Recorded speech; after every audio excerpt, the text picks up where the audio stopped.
Hey guys, hope you're doing well. Super impromptu live stream, I sort of discussed on Discord, but something I really wanted to do just because this was a very tricky week for me in terms of deciding my moves and looking at all the underlying data, looking at prospectively what my team would be like when it comes to game weeks 36 and 37, which are the other alternative three hit options. I think it does make sense for me, especially with Chelsea, who should probably beat Crystal Palace, if we're being honest, in the FA Cup.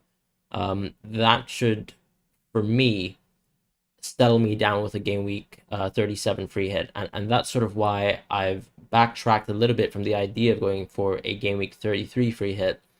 Not to mention as well that I think the form of United, the form of um, not necessarily Arsenal, but just for example, the impacts of, let's say, Leicester and their rotation potentially, and my lack of faith as well in Newcastle to really contribute a lot this game week when it compares to the single game week. Because I know a lot of people are sort of mentioning about how all these Newcastle defenders can produce at least one clean sheet, right? And perhaps I'd agree, but ultimately they are still playing Crystal Palace and Leicester, both two mid-table teams that I fancy always being teams that end up in situations where both teams score. And not to mention that ultimately you don't really expect too many returns from anyone, in my opinion, other than really Fabian Schär, because he does seem actually quite lethal from the free kicks.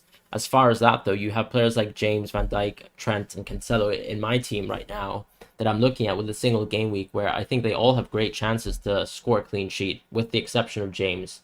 But James is someone who can produce so much offensively that I'm always happy to take that sort of gamble. Ultimately, we did see James have multiple sort of double digit point hauls this season. And you know, having him in your team, that he is always going to be considered the premium. So that's the kind of situation as it stands for me.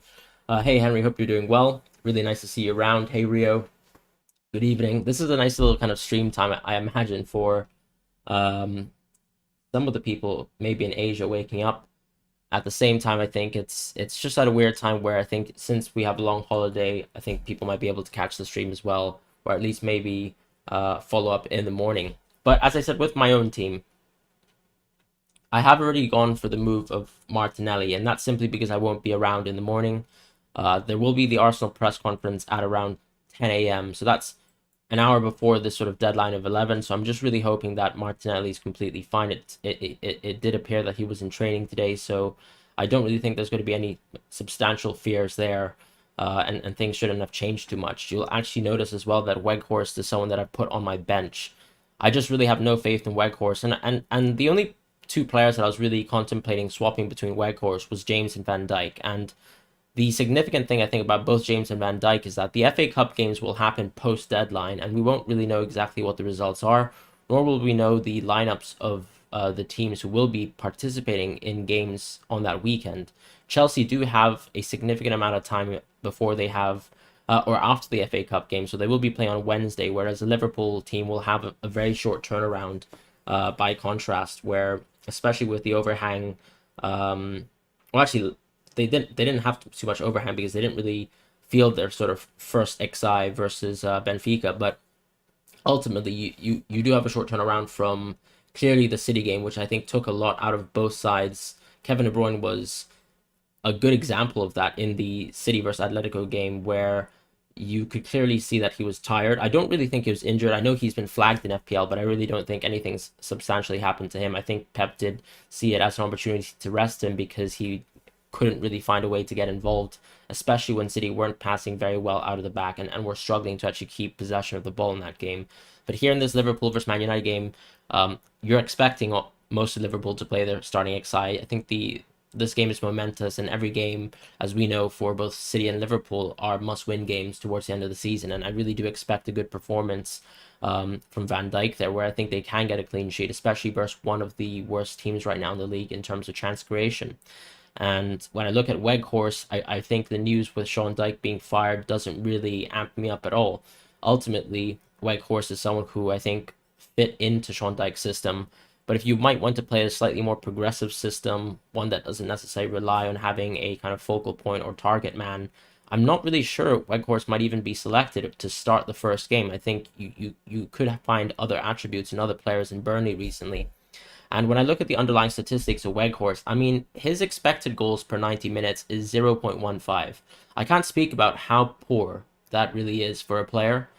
To give a sort of comparison, Chris Wood, who was in the same Burnley team, was averaging around 0.3. So basically double of Weghorst. And it's not like Chris Wood had some sort of fantastic goal scoring season. I just really can't see it as a Weghorst owner who's had to deal with him the previous weeks and really enjoyed some very fruitless points back to back. So that's kind of the situation for me. But let's just go back to the live stream chat now that I've sort of discussed my own team. Hi, Catalina. Hope you're doing well. Mark Hubbard, good evening to you as well. Hope you're doing well. Feel free to ask any questions that you have for this week. Rio says, do you think captaining Maddison over Son makes sense? I don't really think it makes too much sense. I know a lot of people will be captaining Maddison because he has been so explosive lately, but I am very worried about going for Maddison himself. The reason being, I do think he gets a little bit of rest over the next 2 games, and there is a high possibility that he could be playing maybe 60 minutes in both games overall, just because the priority is still in Europe, and I think Leicester do see it as a good opportunity to rest players. I know Maddison is quite explosive, but I will say that when you look at, let's say, what Spurs are able to produce over 90 minutes, which Son will definitely play because he has been able to rest and he isn't involved in Europe like Maddison is, I think there is not too much between the two. I would probably still go for Maddison, though, for sure, just because I think Brighton looks quite formidable in the midfield in the previous week versus Arsenal. So hello, you have Ramsdale, Sanchez, Robbo, Trent Alexander-Arnold, Cancelo, Reece, Rudiger, Son, Maddison, Foden, Dewsbury, Hall, Saka, Kane, Weghorst, and Broja. Do you bench boost this? So let me try to think about the players that I don't really want on a bench boost. Now, Sanchez obviously has a double game week set of fixtures, but they are very tough. They are ultimately versus Tottenham and City.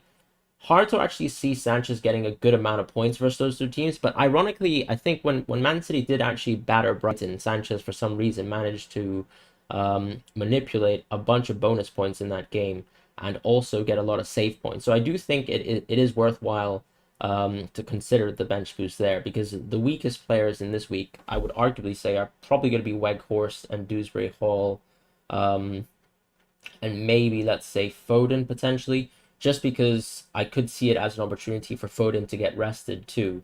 I would probably actually bench boost this, and the reason why I like the bench boost is because if you are bench boosting right now in Game Week 33, you have the option of forgetting about going for a strong bench for the rest of the season. Whereas if you are someone who, unless you have a wild card, for example, you don't have the opportunity to change the bench around, and you'll probably be stressed about making your team as strong as possible in terms of 14 players. If you get rid of the bench boost now, you can completely plan ahead for 36, 37 without even having to think about the bench boost. The alternative, though, is you could try to aim around going for a bench boost in 36, which I think would still be stronger.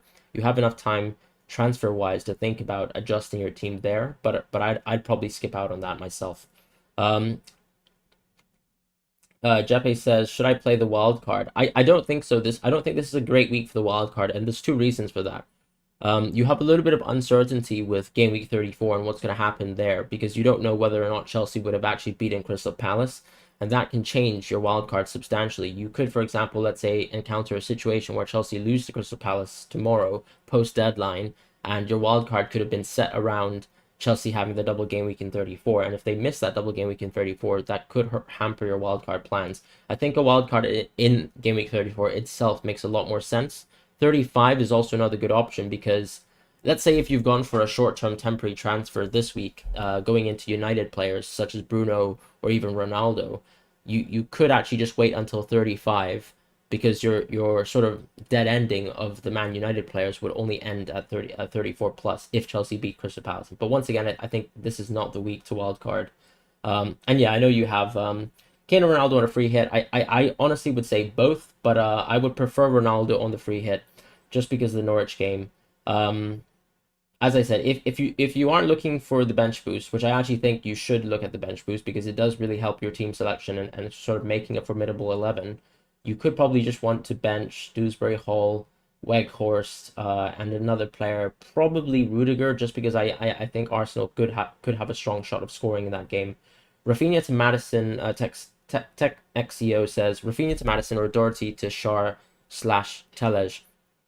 I personally am more of a fan of Telej because you could have the double game weeks back to back for Telej, which is quite nice. Rafinha to Madison is probably the move I would prefer though, because Madison has much better value going towards 36 and 37.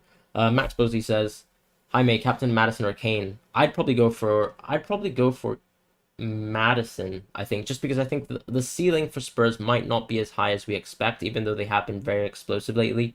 I do think Brighton defensively lately have been slightly better than Aston Villa. But yeah, Madison will probably miss a few bit of minutes in his first game, but overall over two fixtures, and I think even as a super sub, I think Madison has been great. So I think Madison is probably still the preferable captaincy option. Salah or Madison to start on a free hit. Definitely Madison over Salah, I think. The reason why is because if you're free hitting, I just think that Salah takes away a lot of the value from your team, and it might not be very beneficial for you. Max says, what would be an ideal bench boost for 36? I mean, when we're talking about game week 36, we are ultimately talking about players who come from weaker teams providing you something on the bench boost. And I would say, for example, here, you've got a situation where you probably want to look towards someone like Pookie, who I think has good fixtures between West Ham and Leicester, because keep in mind, both these teams will probably still be involved in Europe, and you have a good opportunity there of actually maybe preying on a good late run from Norwich. And I think Pookie has just been such a consistent goal scorer this whole season that he is someone that you'd like to look at for a bench boost. As far as Watford, we'll have to kind of keep track of some of their budget strikers. We've had players like Dennis in and out of rotation.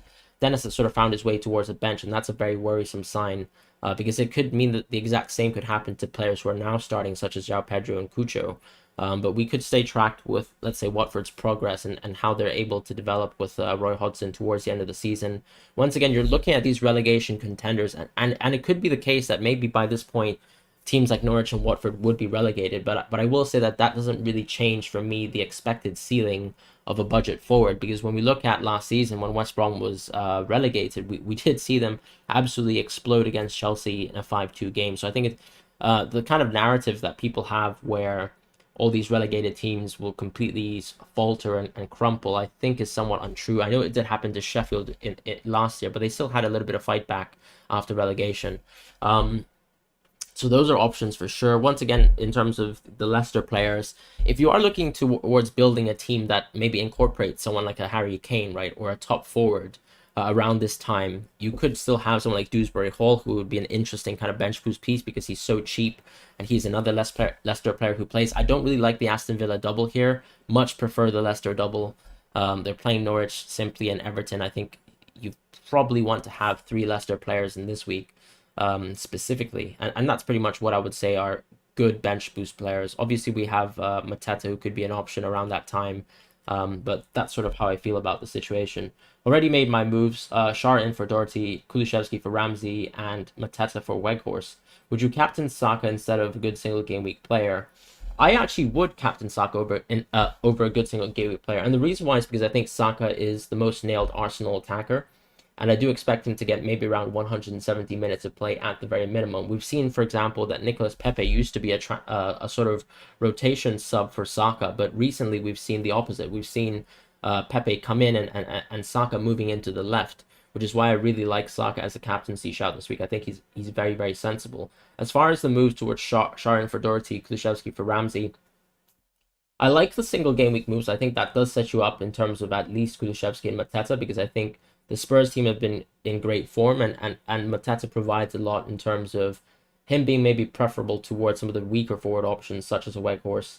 I'm not so sure about Schär, but I don't also know what your chip situation is. But I do think that maybe the knee-jerk towards the Newcastle defenders has been a little bit over-aggressive overall. Will United discipline Ronaldo? I don't think United will discipline Ronaldo. I think the reason why Aubameyang was disciplined was nothing to do with kind of external off-the-field stuff. It was more about his attitude, potentially, or some of the conflicts that he had personally with the manager Arteta. I don't think that's the situation with Ronaldo. I think they will see Ronaldo, or at least Rangnick, for example, will see Ronaldo as an essential option who will provide a lot towards the end of the season. So that's kind of why I don't really think that's going to happen. By the way, I actually think I'm going to captain Martinelli, potentially. Little bit of a gamble. I'll probably explain it if you guys want. Evening, Richard. Hope you're doing well. So Max is also saying that he's thinking Foster, Matty Cash, Holgate, and Cucho Dennis for bench boost 36. Very sensible, to be honest. Yeah, I think that makes sense. I am worried about Matty Cash a little bit because I just don't really love the Aston Villa double. I think they could lose their clean sheets there. I know Cash did explode in the previous double game week, but it's kind of a weird situation where it reminds me a little bit of a slightly kind of like if we look, for example, at the Burnley game week where they had a massive double game week and got back-to-back clean sheets and everyone kind of got baited. I know Matty Cash provides a lot more open play than any Burnley defender ever would. But I feel like it's a similar situation where the fixtures are actually quite poor this time around for Aston Villa, and I'm not sure if he provides the same. But I think there is upside there because he's still cheap, and we know he does provide an open play, so at least you kind of have that going for Cash. Sancho or Martinelli is the captain. I think Sancho might be the safer captain. I think Martinelli's not as nailed in terms of 90 minutes of football as someone like Sancho is, and that's kind of why I think Sancho is probably a better captain. I'm going for Martinelli myself just because I kind of like the upside there. I know he might have to play versus Reece James in the second game, but Southampton seem relatively open, and this Arsenal team still has everything to play for in the Premier League, so I really do like that, alongside how lively Martinelli generally has been. Is not having Salah till the end of the season too much of a risk, or can you really consider going for a strong 11 without Salah? I do think it's possible because we're already seeing premiums right now delivering at a very kind of high level compared to the start of the season. The start of the season, it was only really Salah who was contributing consistently. Right now, we've hit a sort of patch of form where players like Kane, Son, and KDB seem to be doing very, very well, and I don't really see anything kind of impeding that or stopping that from happening. So I do think it's an option, but I will say that Salah is still 100% probably the best captaincy option week on week until we hit something like game week 37. So that's kind of what you're playing against. Even though Salah is slightly more expensive, I think he does have a very good ceiling. The underlying stats really haven't dropped off too much for Salah, and I think this Liverpool team, if you think about the penalties too, that's kind of saved Salah in recent weeks from, let's say, not producing, I would say, very poorly for his sort of price. And I think Liverpool will still get these sort of these penalties towards the end of the season because of the quality of their squad. Max Posey says, if you're leading by 100 points in your mini league, congratulations, by the way, and my mates are going to captain Son, would you captain Kane or go Maddison? I mean, I think if you're 100% concerned about winning your mini league, I'd probably captain Kane and just kind of leverage off of that, because that will, I think, hedge you the best way possible with Son. And Maddison, I think, is almost hedging against the general population because his effective ownership will be very, very high, although I don't know Maddison as an example. Hey Fran, would you bench boost Pope, Weghorst, Broja, and Tarkowski? Honestly, I just can't back the Burnley players. I just can't back Pope. I can't back Weghorst, Tarkowski even. I just, with the new manager, I've not seen anything at all. It doesn't seem like they had a real plan in place to replace Sean Dyche. And yeah, as far as my rank history, I've actually only played one proper season of FPL. So I can show you my rank history now. And you'll know what I mean when I say I've only played one proper season of FPL. So as you can see in the previous seasons, I had only, so in 2018-19, so I actually skipped a year of FPL. In 2017-18, I think I joined a work league, and I think this was the points I had. Just I think I made a team at the start of the season, never touched it again, and ended this rank. But I never really played FPL. So that was a dead team. And then in 2018-19, my friend invited me to join a kind of, I think, 4 or 5 or even 6 week mini league towards the back half of the season. So obviously I ended 6.2 mil there. But no, last year was the first year that I had only played FPL. But I wasn't really playing very seriously. I was actually just playing completely through the eye test. I didn't really know. I didn't really follow too much in terms of analytics for FPL or social media, really. Any of the kind of algorithms that are out there, or even kind of insider news. I wasn't really relying on that last year, so I did end up 56,000. But that was really the only season of FPL that I was playing seriously. And this year I've tried to play quite seriously, but I think I have committed a lot of chip related mistakes because of my inexperience in FPL. And that's actually a really good lesson I think I learned this year, because I dropped so much in rank this season. So if you look at my rank this year, I had a great start before the sort of COVID postponement era happened. As you can see, I hit a peak of like 2,000. It was consistently doing quite well at the start, and then did very, very poorly. And pretty much had 9 game weeks in a row where I kind of free fell into the 100k rank again. And that was mostly predicated by a lot of bad hits that I would say that I took around this period, going for triple United, I think when they had postponements, going for double Watford as well. Kind of rookie mistakes, I would say, that I was trying to chase too much short-term momentary upside as opposed to thinking a little bit macroscopically and going 4 to 5, 6 game weeks at a time, which I've tried to adjust towards the back half of the season. But I think another thing too that I've made mistake-wise was just going for wild cards too early, just because it had actually paid off so well, and I committed a little bit of confirmation bias on my part based on my previous season doing quite well with the early wild cards. So that was another lesson learned, and I think reserving my chips for the next season is probably the kind of strategy that I'll opt for unless something magically happens to my team. But yeah, finally some good weeks and now around 75k. Hi Anka, thank you so much. Just a little gratitude for your gracious answers and outstanding content. Thank you so much. You've been supporting me throughout the season, and I'm really appreciative of your comments and also the support. So thank you very much once again. What are my transfer plans? So I've actually gone for Rafinha to Maddison this week. So if I show you my team, I am going to go for a very, I think, edgy captain differential of Martinelli. I'm quite happy to own Son, Kulusevski, and Salah. I think they're fantastic single game week players. The same can be said really of my backline. Perhaps not Van Dijk so much. I'm not hugely fond of Barnes. I think I if I had the power to kind of play with hindsight, I'd definitely not have gone for Barnes in game week 30, where I had to choose between him, Saka, and Maddison. Saka and Maddison have only flown kind of from stride to stride since then, whereas Barnes has been a little bit of a letdown. I'm quite happy to play Broja this week, and then Weghorst, as I said, sits on the bench because I really don't see any upside there. Captain Salah, I think, is a very reasonable option. 160k and trying to enter the top 100k, how can you do this? Absolutely, I think getting the captaincy right is good. I think Salah has a great opportunity to do well as a captain this week because he will be playing versus Telej and Maguire. I think that is very good. I can't see anything wrong with a Salah captaincy. I think he is probably one of the better captaincy options this week, unless you have someone like a Bruno or someone like a Fernandes. Sorry, I mean someone like a Ronaldo. You need a replacement for Weghorst. I think for this week specifically, I would probably go for Wood or someone like Adams, but you are kind of stretching your budget a little bit more towards getting to those players, so I'm not sure if that's a really sensible idea. If anything, I would probably try to move Weghorst to a 4.5 player if I had 2 free transfers as an example.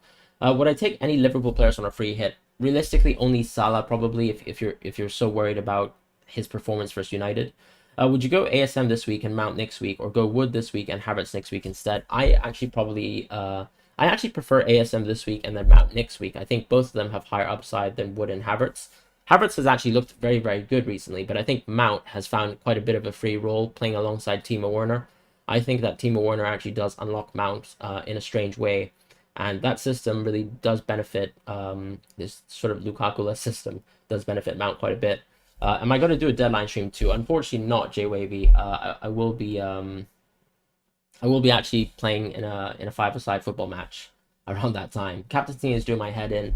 Thinking Saka, you're debating Kane and Maddison. I think one thing that I will say, Max, is probably Kane's EO percentage probably isn't going to be above 100%. So I wouldn't be so worried about Kane. As far as Saka and Maddison, I actually prefer Saka because of the minutes. So that's kind of how I would go with the captaincy option there.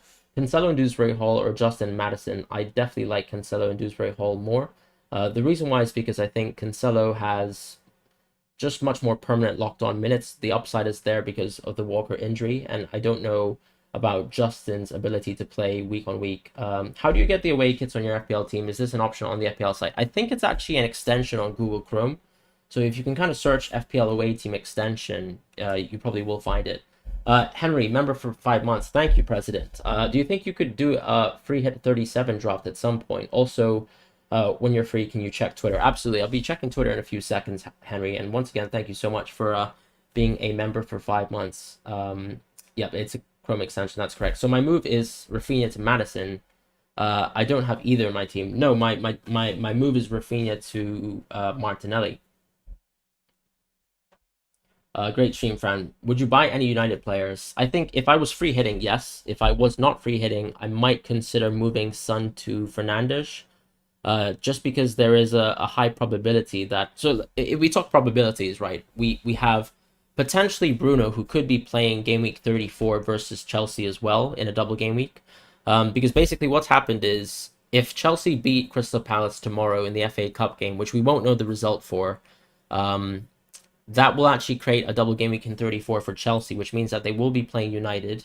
But the double game week is very, very tough for United. And remember that within the next two double game weeks for United, you are dealing with Liverpool at Anfield.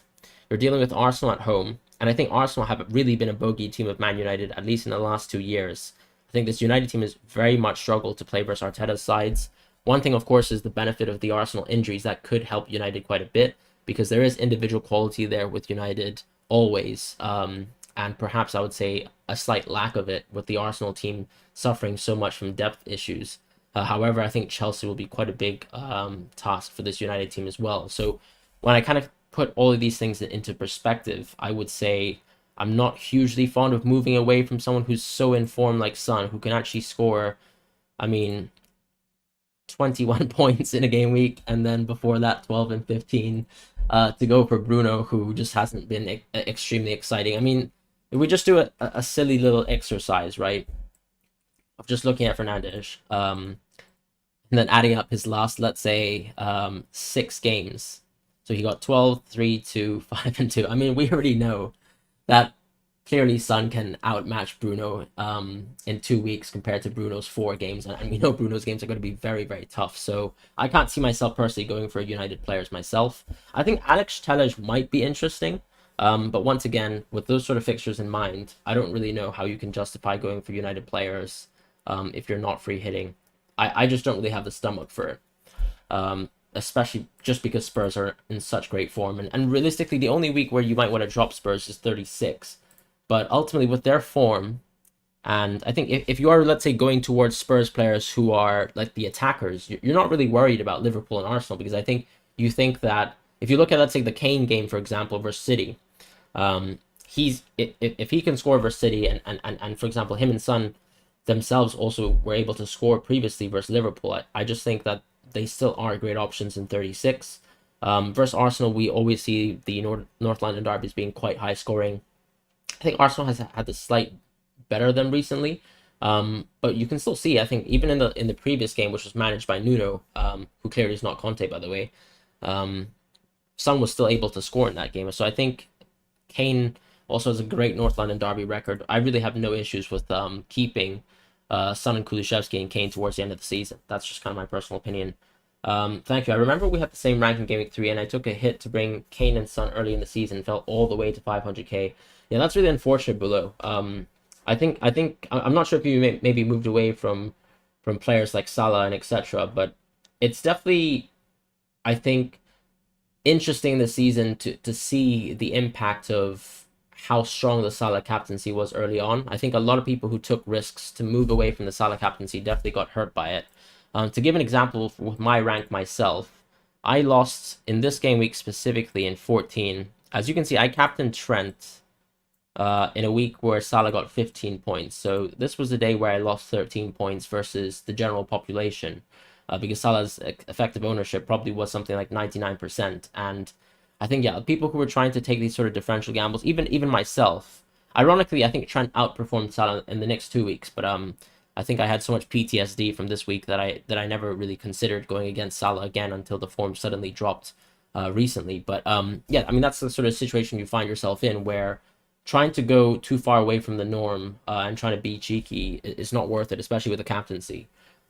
It seems like, I think this season for FPL, the people who have actually done most of the rank rising and the rank gaining have been people who've, I would say, done quite well in terms of matching the effective ownership of captaincy options and things like that, but actually going with outside shouts, such as, for example, people who embraced the double fullback structure of Chelsea early did benefit. I think Alan, why is your accent a blend of British and American? I think, yeah, that's an interesting question. I think it's probably because, well, I live in London, but I did grow up in a household where I think the sort of English that I was picking up was probably Americanized, just because I was watching English videos from, or Hollywood videos and things like that, and that's probably where I kind of picked up a blend of American. I actually studied in a high school where English was supposed to be the first language, and I had a mix of English teachers as well. So I guess I just have what I would call an international student accent, or international school student accent,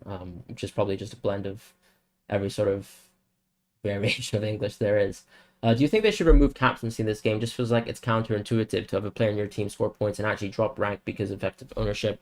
Yeah, I mean, people have been making effective ownership arguments for a long time, and personally, I don't really see what the point of captaincy is. I think captaincy is almost like a different type of, but I think it's the same thing with chips as well, though I have to be completely honest. So, for example, if you played a very vanilla game of FPL where you don't have chip strategy and you don't have captaincies, that would be almost quite interesting to see, like how drastically people's seasons would move. But I think it's just like chips where ultimately you have so much variation in strategy, and then captaincies are super boring, because if you try to go against effective ownership, I don't know. It's a weird structure. I think it does benefit sort of justifying why premiums have a high price, though, which I think is maybe why captaincy exists. But I think this was the only season where I would say captaincy was almost counterintuitive, because Salah's effective ownership was so high. I think last season was interesting because I think the people who chose correctly between Bruno and Salah were the ones who benefited. But just like last week, for example, when you look at Son hauling, I think 21 points. I mean, ultimately, by just getting the captaincy right in most weeks, and with it being a differential, I think that changes your rank almost drastically too much. I actually kind of like it where we have this season where captaincy is counterintuitive, and I think if you follow that sort of argument, then you probably should want to have that removed in the game. I'm not really making a lot of sense right now, because I think I'm a little bit. I've not really thought about the issue too much, because the way I approach games is I see the rules in the game and I try to do my best within the rules. I haven't thought too much about rule changing, but I'm also not a huge fan of, let's say, for example, this season where they added the random free hit. I also think that they should also make more rules around postponements in the future, because COVID was such an exceptional circumstance that's not related to regular football related suspensions, and things like that. So I don't know. I think there's a lot of things to think about if you're FPL in terms of being much more adaptable and flexible to the league. But I probably wouldn't be the best person to ask right now, because I haven't put enough thought about it. But I'm not a huge fan of captaincy myself. Adam says, I don't like how open the captaincy is this week, and that's exactly what I think is interesting, because captaincy can completely destroy you. If you're someone who, let's say, was playing Salah's captaincies around Salah, the only way you would have gained rank, before the second half of the season, was exclusively making the right transfers. Whereas now you could be making the right transfers, so to speak, right? You could have, let's say, net positive transfers, but because you get the captaincy wrong and everyone gets it so right, you can really explode downwards or explode upwards. I think a good example of that was maybe game week 28, right? So I captained Rafinha this week. I have two players who have 18 and 23 points. And really, when you look at my team, I mean, arguably, I could have captained anyone this week, and probably done better. And that's the sad part. Um, it's interesting, though. But, because, yeah, people would have exploded, let's say, another 18 or 23 points that they probably wouldn't have had. And maybe I'm a little bit more of a fan of a non-captaincy system. Um, but that's sort of the way the rules are, and I think you have to sort of play around it. And maybe it just means that I have to improve with my captaincy decision making.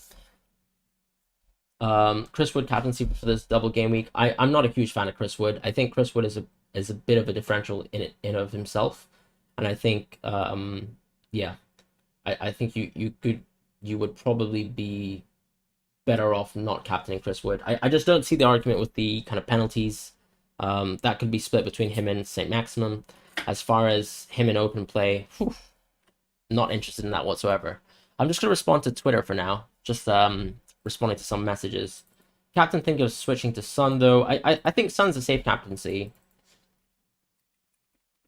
Let's see what Jaden said. So he says, thoughts on the free hit.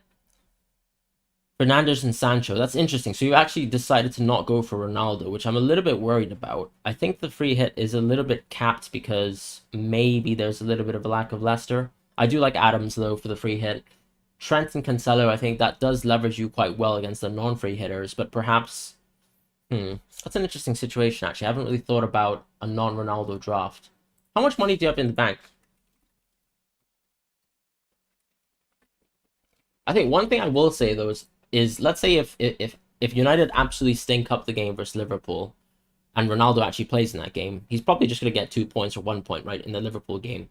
And then I'd have to basically compare him towards Kane for the single game week. And I think Ronaldo in this specific game week, at least if you're free hitting, has just as good a chance of outscoring Kane this week. So I would question maybe dropping Ronaldo.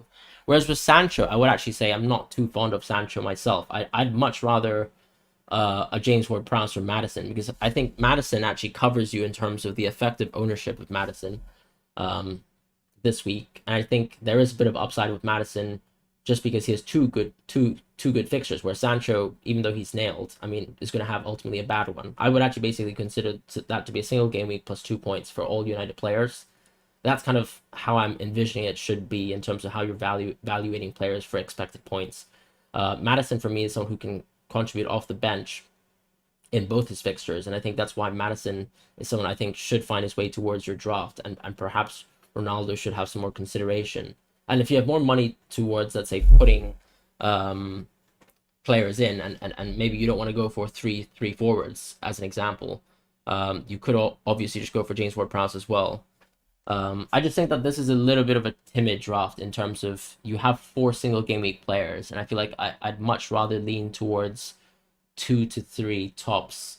I'd probably try and get another double game week player in there, and someone who at least maybe protects you a little bit in terms of effective ownership, such as a Maddison, or at least has a little bit more upside, such as a Ronaldo. Because if you look at Sancho's underlying numbers and you compare that to United, I would just say he just doesn't really hold the value that he does this week.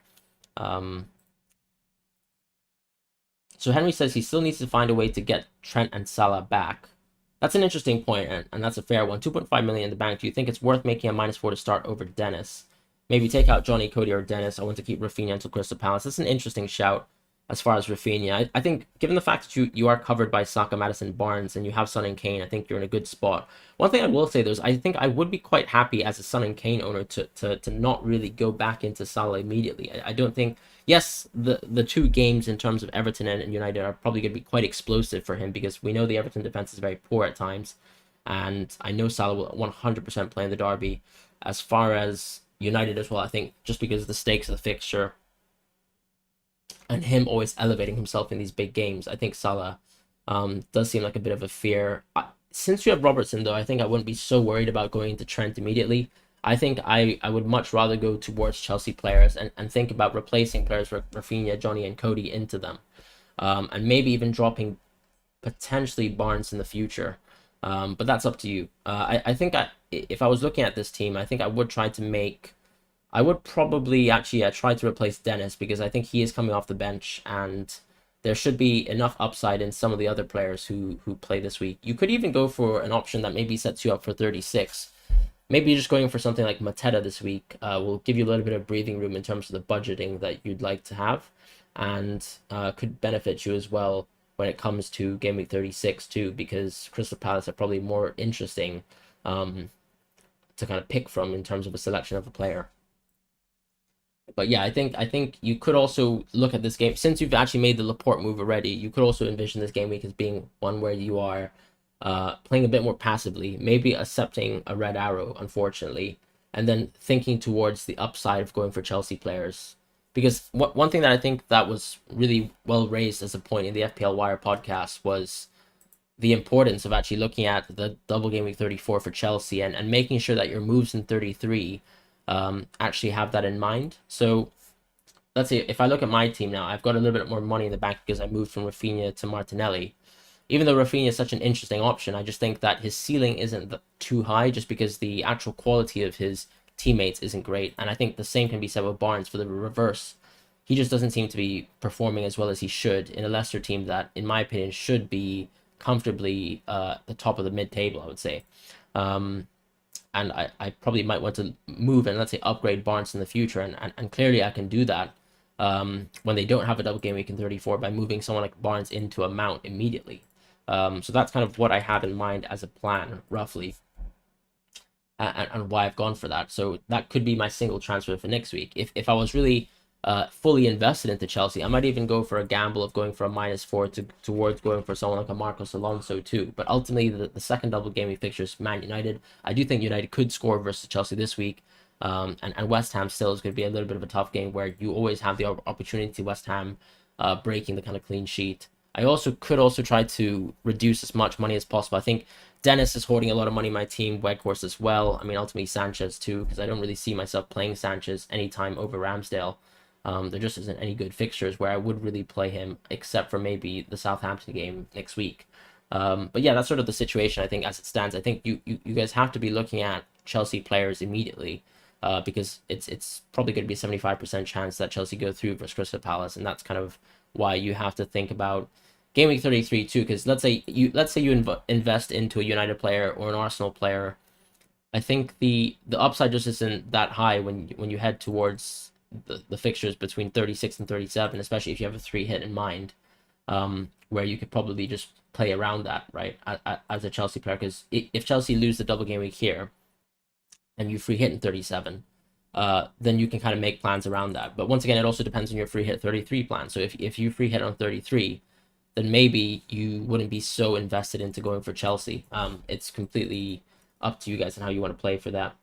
Do I believe Schmeichel is a better option than Dubravka? Absolutely, I do. But are you talking about a free hit specifically? Do you think they'll add more chips, like another free hit next year when the World Cup starts mid-season? I don't think so, James98, just because I think the World Cup it isn't something that is like COVID, where it was very random. You know, we had games being postponed left and right, and I don't know why specifically on that week they decided to give a free hit.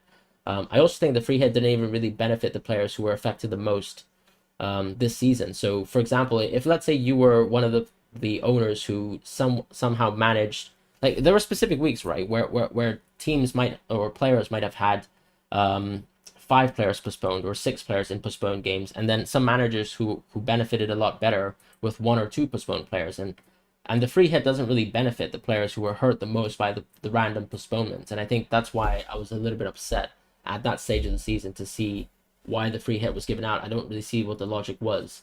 On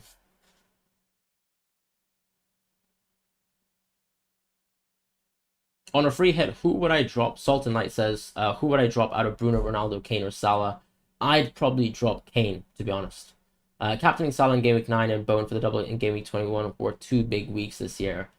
I think it was 2 big weeks for people who were deliberately going against the grain, if that makes sense. I think Bowen and Salah were the normal captaincy options, right? Because if you looked at the effective ownership in those weeks, they were always skewed towards Salah and Bowen. I think so. Those were weeks where you paid the price if you were kind of following the Twitter suggestions and moving towards their sort of expected punts, if that makes sense. I think if you actually played the more passive way around, you wouldn't have really been disbenefited. I also think that I remember a few weeks ago actually that one of the players who captained Havertz was actually ended up in the top 20, and it shows that basically if you make consistently good decisions, which also is partially due to luck because of the way football works, you can still do well in spite of having bad weeks. And yeah, absolutely, Henry, I do remember when we captained Trent over Salah.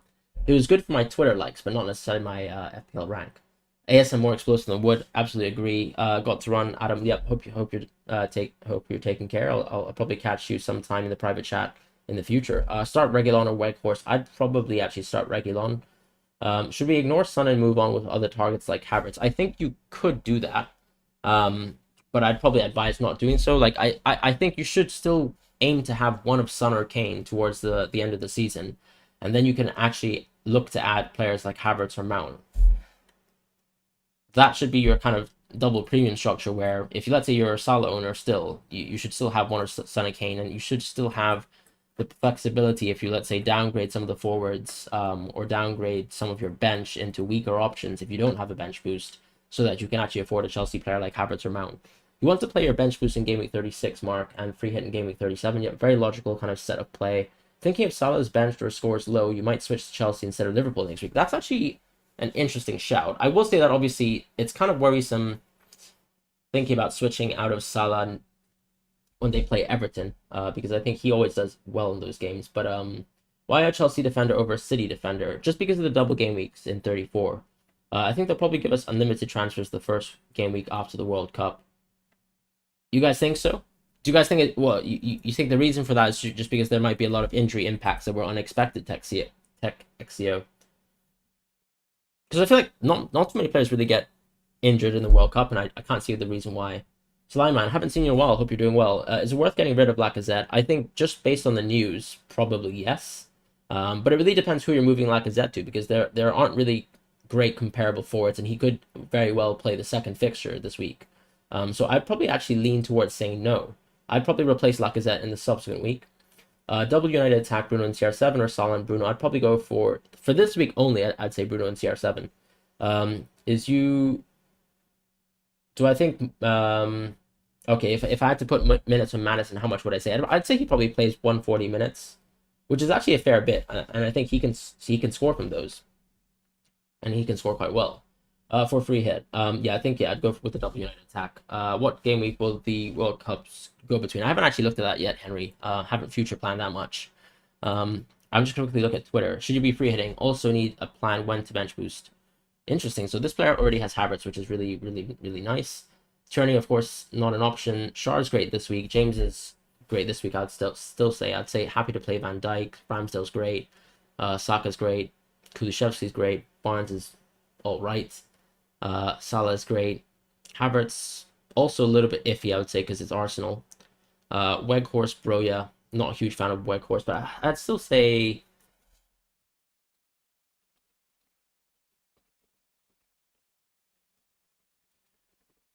I would still follow the 36-37 conventional strategy, because when I look at your team, I think the transfers you can make towards 36 can definitely set you up to have a good bench for 36, and you should be bench boosting then. Because you would be able to replace Tierney in time, you would be able to replace maybe even Cody in time, and maybe, let's say, Weghorst if he still continues to stink it up on the pitch. And then I think this week you are actually covered well versus the free hitters, because you have Schär. Ramsdale's going to be a little bit of a differential keeper because so many people are going for Dubravka, Schmeichel. And I'm not really sure about how great individually Leicester are this week specifically. I think Leicester is nice overall. Schmeichel, I think Schmeichel has great long-term value, but I think it's not like I'd be super worried if I was a Ramsdale owner that I can't match Schmeichel for points this week. As far as Van Dijk, I think hopefully you'd think that they actually keep the clean sheet versus United. I think it's very possible. Those are the kind of games where I think Liverpool are able to play very compact and actually completely overwhelm United, because the actual tactical depth is there, complete compared to a United side that I would say is quite disjointed and very uncreative. And I think, owning Saka is good enough coverage for Arsenal, hopefully. And Kulishevsky's always been a great single game week option alongside Kane, so I think you'd be happy there. And Broja is, for me, a huge differential this week, because everyone free hitting this week is going for options such as Adams and James Ward-Prowse. And to be fair, the underlying data does bear out that those are the prime options for Southampton. But I can't shake the fact that I think Broja still looks like a very lively player, and I really do enjoy watching him play. I think when I watched him on international duty, actually, a good example would be the Albania versus Spain game. I mean, he was carrying the ball, from the halfway line, which you don't expect to do for a striker, and really creating a lot of menacing attacks and getting in good position. So I still think Broja has a lot of upside this week as being a differential pick if you are not going for a free hit and you somehow still have Broja in your team. So I do like him. Ooh, we've got a free hit here. So we've got. I'm not fond of White on a free hit. I get why you got it for Salah, which makes sense. Say maximum, I'm not also particularly fond of. I really would much rather go for Gabriel if you were going to actually go for this sort of structure. And I'd rather just drop say maximum, to be honest, or actually go for Adams. If you really wanted to stick with White, I just think that there's more upside with Southampton, but that's just me personally. Tim, any changes this week? Non-free hit. So Lacazette is a bit of a shout, but he could play the second game. I might actually just play Broja over Lacazette. Is it crazy? I mean, you do have Ward-Prowse.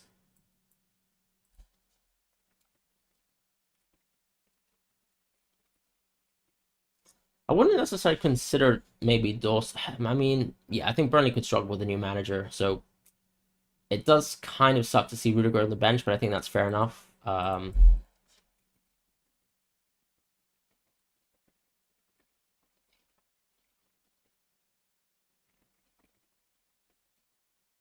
I do like Broja just because it could be a good punt against the training news where I'm not exactly sure what the situation is with Lacazette. Um, because for me, for example, let's say if Lacazette has a minor injury and he misses the Southampton game, then you arrive at the Chelsea game where you don't really want to own Lacazette in the first place. So if he's going to miss the Southampton game and then he plays the Chelsea game, I think that's the situation where you'd much rather start Broja this week anyways. Personally think Sancho has much more chance of starting both games United. Like,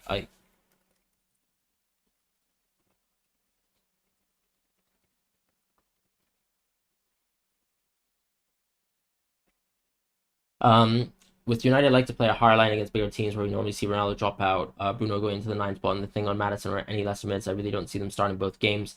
I agree with your sentiments, but one thing I would say about United players is I just don't see what's the point of really owning Sancho. Yes, I know Sancho scored in big games versus Chelsea and versus City, but I just feel like I'm not going to go into the Liverpool game expecting for him to do that again, even though he has scored in these big ties where he has done well versus a high line.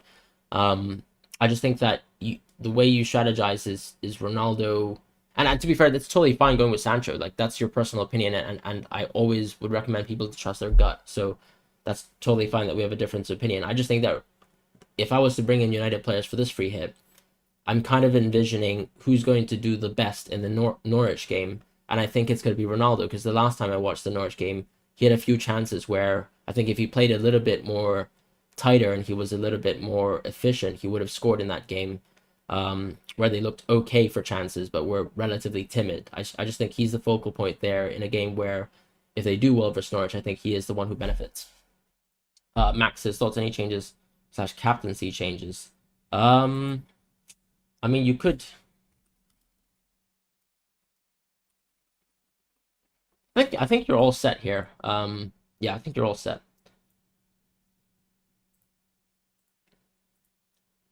Thoughts on your free hit, Oscar? Um, Interesting to go with Trent. Kind of interesting to see that the late trend has been to go with Trent for the free hit, and that you've also not gone for Ronaldo. I still think I would still ask the question mark for Ronaldo, but if you're not a fan of it, that's totally fine. Um, that's just my personal opinion. But you actually seem to have a very similar free hit to the Sancho draft that we previously saw as well. So, yeah, good luck to you with that free hit. I would just say I much prefer a draft based around two United players of Fernandes and Ronaldo. Even though that does mean maybe dropping Kane. If you actually look at my YouTube video, though, the free hit that I suggested was actually to go for Kane and Ronaldo and then kind of get a nice sort of even coverage of the players, including Leicester players. I know people have deliberately dropped Leicester players, but I still feel like Maddison has great upside, even though he has reduced minutes.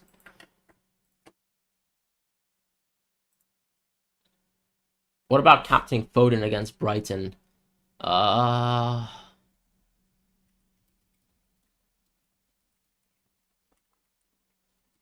I think Foden could play a lot of minutes in the Liverpool game, and I'd be quite worried about how much he's going to be able to contribute versus Brighton.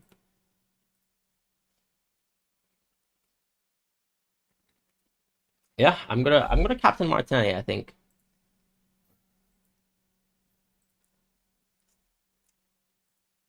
Do you guys think it's a very unwise choice, by the way? Hibbs, did I miss a DM, by the way? I didn't get your DM if you did. Did I miss your other draft side? Sorry, I'll double check that. If you guys could bump me on the DM on Twitter if I've missed it, I'd be happy to look at that again. You wasn't too happy about them gifting another free hit too. You just feel that they might do it for the World Cup, as will be. Yeah, okay, that's fair enough, James. 98. I think yeah, maybe the free hit would incentivize players to immediately get back on the wagon. Only things putting you off Kane captain is early kickoff. I mean, I think this is a week where you could go against the Kane captaincy. I think like it's not even. I think if you own Kane, his effective ownership is less than 100, so you'd be benefiting from Kane anyways. It's not a week where I feel like Kane's like the only player destined to haul, if that makes sense. Um, in your situation, Martinelli's the best double game week captain. Whew, it's risky for sure. Yeah, so we'll see what happens there. But I think Salah is a great captaincy shout, and then Son is as well. I'm just not a huge fan of Barnes, and then I think Broja. I mean, he could disappoint me again because he hasn't found his way onto the score sheet since Brentford, or sorry, Tottenham, which is a long time ago. Kind of hoping things change.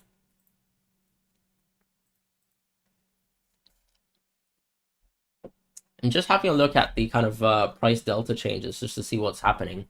So it seems like people are making these kind of late transfers towards Wood. Not a huge fan, but I can understand it. This might be also partially people kind of activating their free hits too.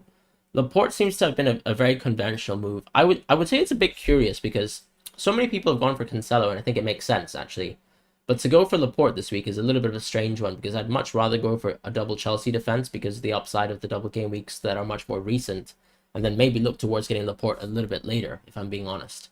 But I can understand the move anyways, because I think people do see Man City as a nailed clean sheet. Ultimately, though, when you're picking Chelsea defenders, you know that they can produce a lot offensively. I'm not saying that Laporte isn't one of the better aerial threats in the league. He very much is, but just a point to make there. Doherty falling. Oh, I'm just going to lose some more value on Doherty, am I? But actually, no, I think I got him at 4.8, so I think I will be fine there. That's okay. Fine, I'll take it. Benrahma Martinez, nothing interesting. Another little bit of a drop in team value with Sanchez, but I imagine I probably won't touch Sanchez, and I think Sanchez is actually a very, very good keeper shout for me when he plays for Southampton next week, so I'll definitely be playing him there. I might even consider him versus Wolves because Wolves are such an uninteresting team from the attacking point of view, and then I'll definitely play Ramsdale on 36, and I'll be 3 hitting on 37 anyways, so no real issues there. In terms of the kind of trends, would be interesting to see what's going on. Everyone kind of moving slightly into Wood, interesting. Ronaldo probably a symptom of free hits. Saint-Maximin, I think. The weird thing for me with Saint-Maximin is, and also Wood, is you are sinking in a lot of money into these sorts of players that are 6.8. And I feel like the money that you should be sinking in long term for the future is really towards these Chelsea players that we were talking about. So, for example, I can make the straight move away from Barnes, even though Barnes seems like a good option because he has 36 and 37. I still think I can build my way back to Maddison as an example in the future, which is someone I think could cover Leicester around that time anyways. And then I'll be free hitting in 37, so I'm not really concerned about that double. So for me, I think I could clearly just go into a Chelsea player here. Whereas if you are the type of player who is now moving, and let's say you don't have a wild card left, and you're moving your money into Saint-Maximin and Wood, I feel like you're just kind of strapping yourself budget-wise. I mean, I might even have to do a silly sort of -4 move in the future just to get the money out of Dennis so I can actually redistribute that to the midfield or to the defense, depending on what happens. I think Van Dijk, for example, is someone I'd probably like to go without.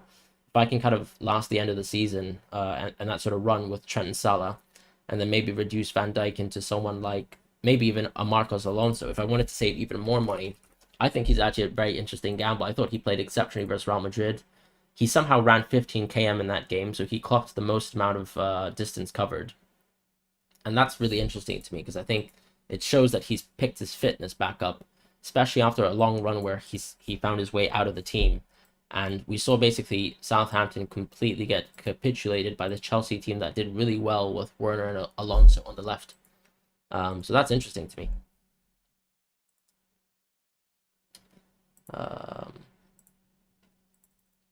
Really want to captain a doubler, but Maddison is risky and Saka won't do anything against Chelsea MO, and Arsenal look shaky.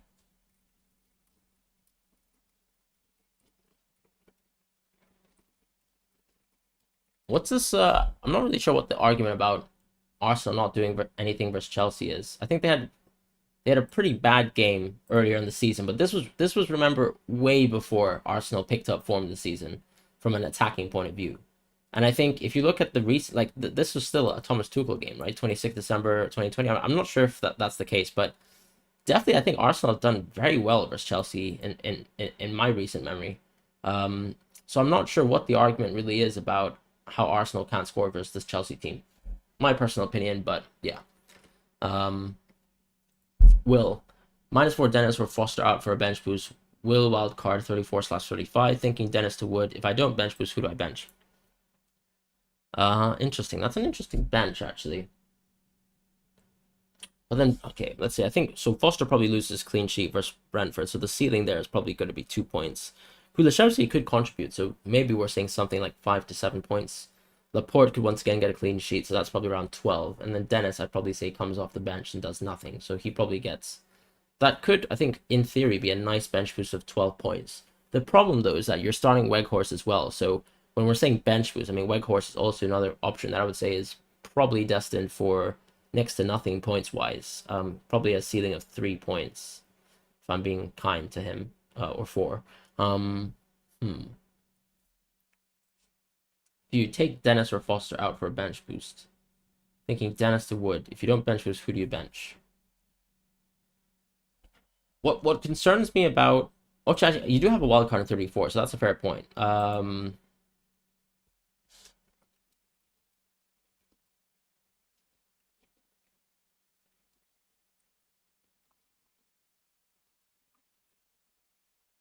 Yeah, I think it's very sensible to bench boost, actually, because I know your main line of play is really to just get rid of the trash in a sense in your team, and I think that is, you have that opportunity with a wild card, so bench boosting this week would make sense, yes. Shall you sell him for...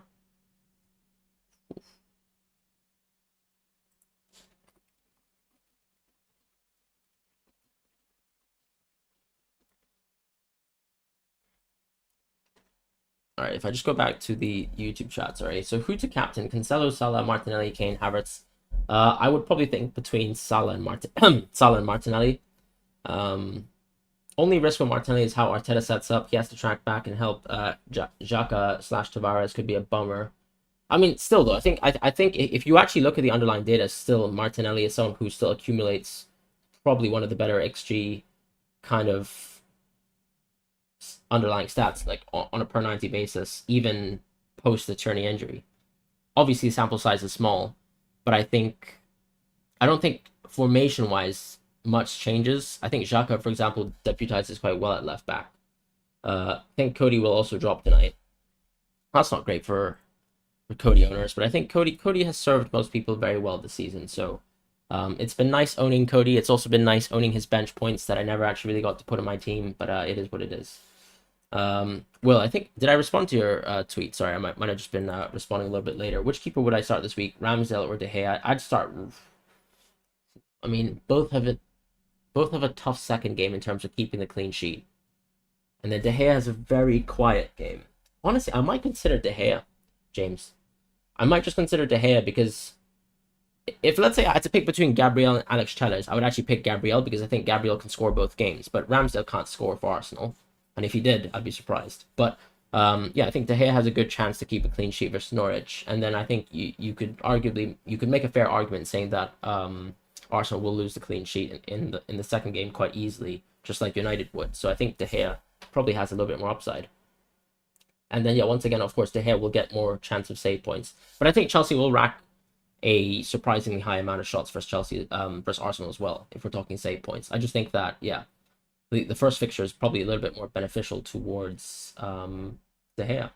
Arsenal will be looking for the win for their top 4 chances. Absolutely agree, Mark. Probably their most important game week of the season.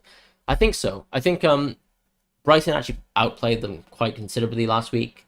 In the Crystal Palace game, I would say that was symptomatic, I would say, of just the injuries, and I would say Arsenal having a slightly unlucky day at the office.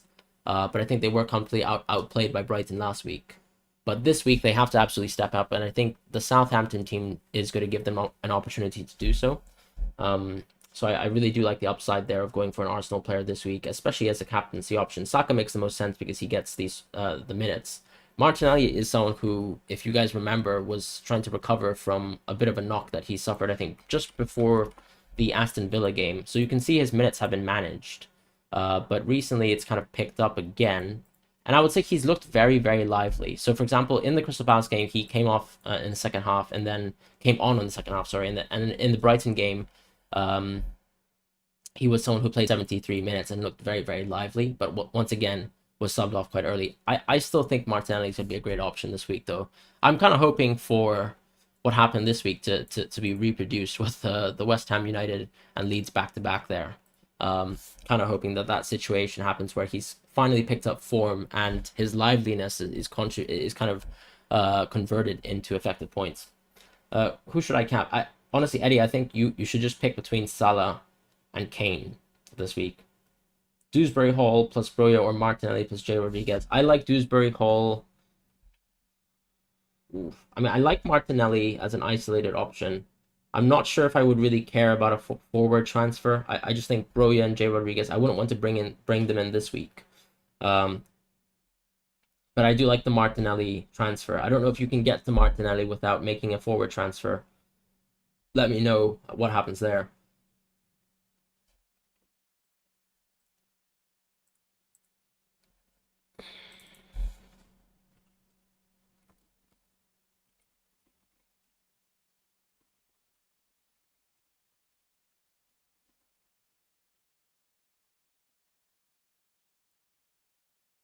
What do I think? So, what's the situation here? Is this a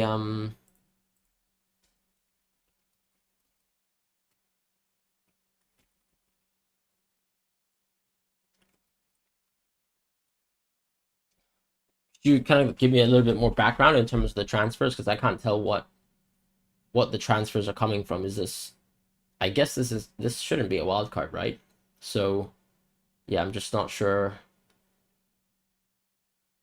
Are these just are you taking a lot of hits, or what's the situation here? Um, Mio. So should you change anything? Who to bench? Interesting. So I like Cancelo, Robertson, James, definitely as per usual. Uh, Probably could start the entire midfield five. So we have 3-5. Honestly, I'd go for a 3-5-2, just bench Weghorst.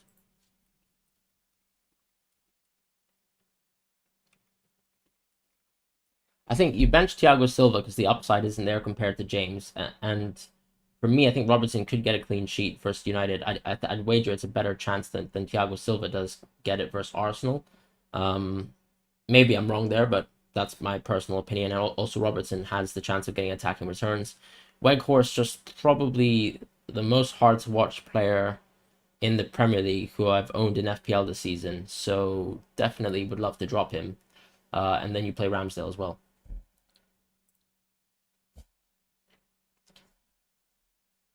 Just a curious kind of question, guys. I think, how do you guys feel about free hit 33 and 37 in the chat? I kind of want to know what you guys are leaning towards yourself. So I'm just going to make a little bit of a poll here.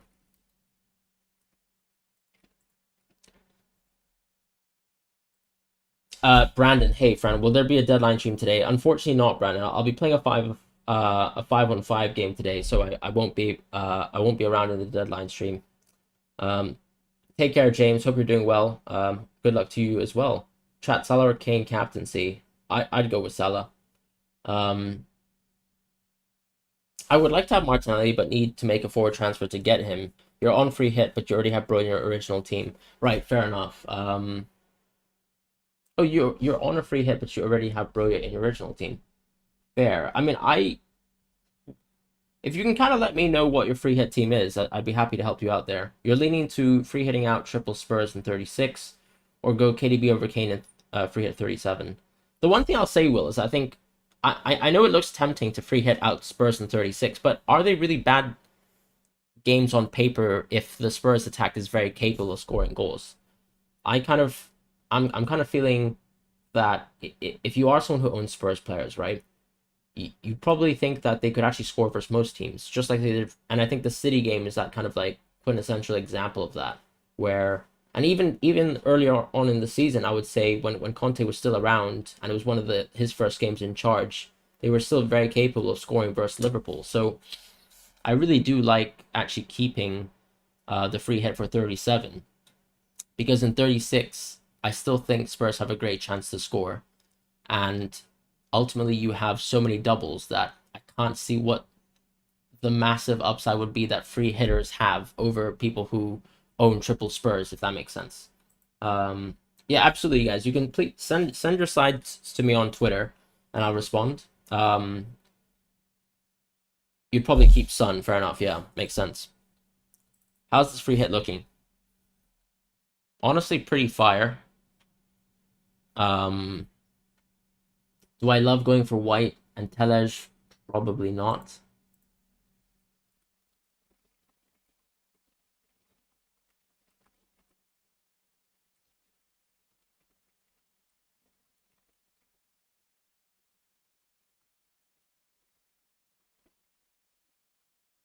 I mean, ultimately, it's a good free hit. I will say Shard, yes, I agree. He does look like the most interesting Newcastle option.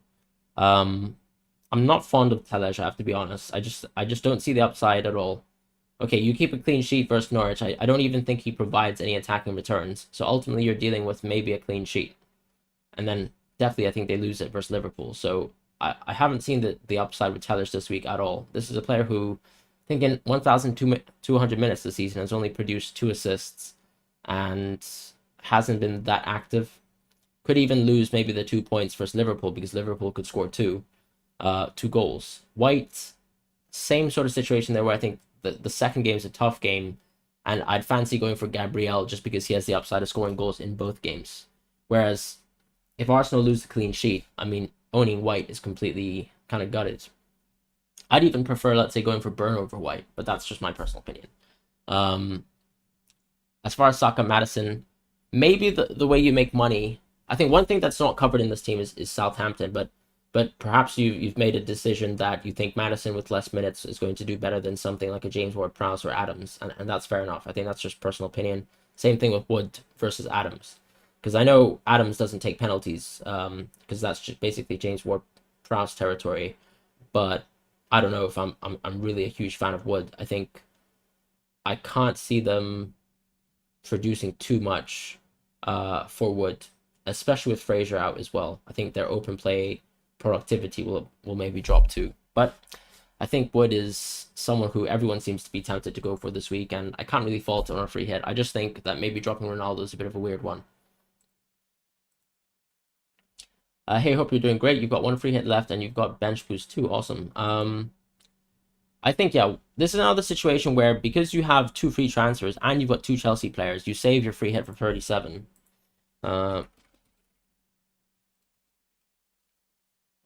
Yeah, and that's kind of how I would explain it, because the reason why is you already have the Chelsea players, so that kind of sets you up for game week 34. That sets you up for 36 as well, and then that probably means that if you let's say make another Chelsea transfer next week as an example, you'd be in a very good situation to actually just free hit in 37 where they don't have the double anymore if they beat Crystal Palace.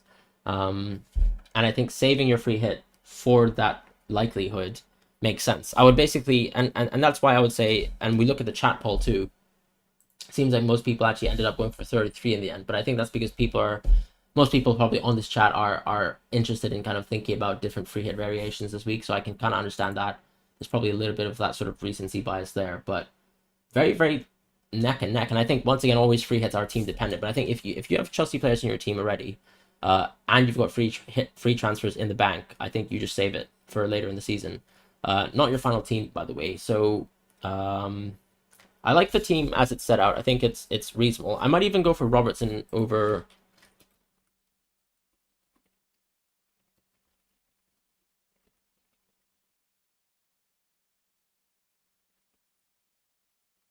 This is a lovely team, though. I actually think, and I'm kind of shocked that you have 2 free transfers whilst having a formation that looks so well set up like this. I guess maybe you've missed Kulusevski in recent weeks by kind of standing by the Arsenal players, and that's fair enough.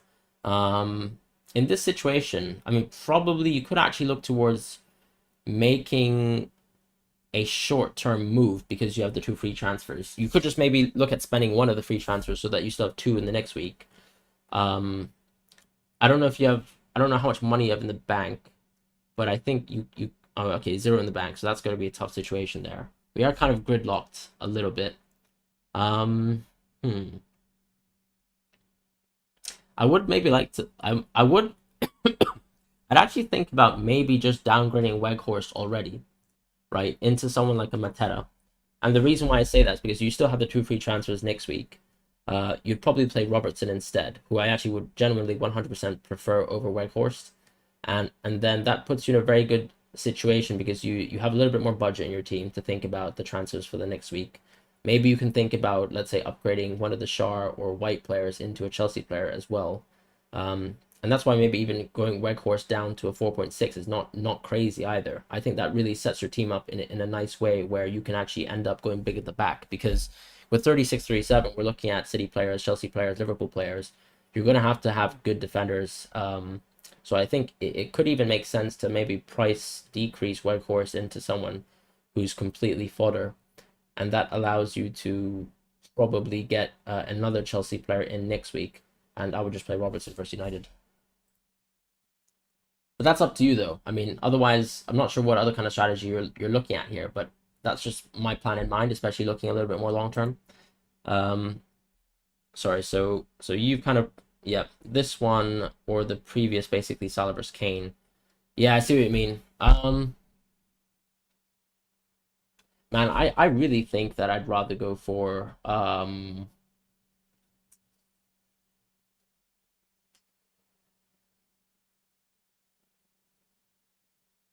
I kind of like the Cedric option because he was actually quite close, ironically, to getting some assists last week. Yeah, I kind of like the Kane free hit a little bit more. But maybe you're going 3-4-3 in the end anyways, right? Where you're just playing Tele, Shark, and Cancelo. It's interesting. And then you're playing Saint Maximum. So that hasn't really changed too much. And then you've kept Madison in the team. What would have been the difference here? So you would have played a 3-5-2. Yeah, and it's just Salah versus Kane. I can't. Yeah, I'm probably just going to give a heart towards the Salah draft because I think Son hopefully covers Kane a bit more. You've squeezed Martinelli in there, and perhaps in my free hit video, I think. It's tough. Maybe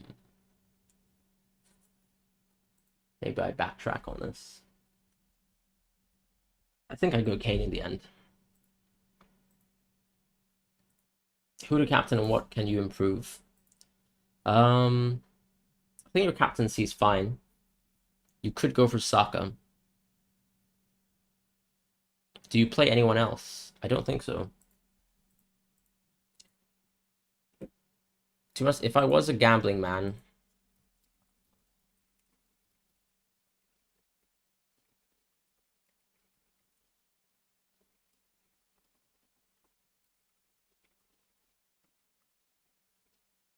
I don't think there's anything wrong with a Salah captaincy. Thanks for loving the stream. Let's have a look. So, okay, I'd be quite suspicious of going. I think you can't go for a Marte on your draft. I think you have to change. You have to make a little bit of flexibility towards someone else.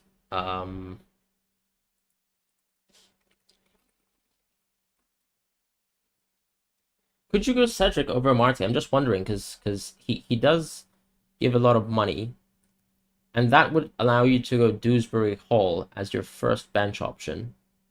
I think that's your preferred situation.